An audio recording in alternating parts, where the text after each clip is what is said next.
Here I have a demonstration of my Amiga 500 connected to a Raspberry Pi modem, which will connect us to BBSs around the world. So we'll dial up one of the BBSs here.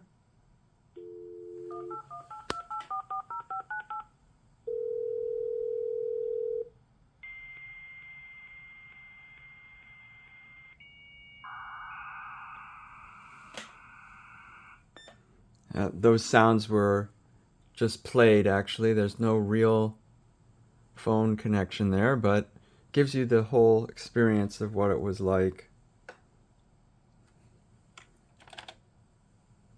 And this is the ANSI color ASCII that was common at the time and is still being used by these BBSs, which are you can connect to via Telnet.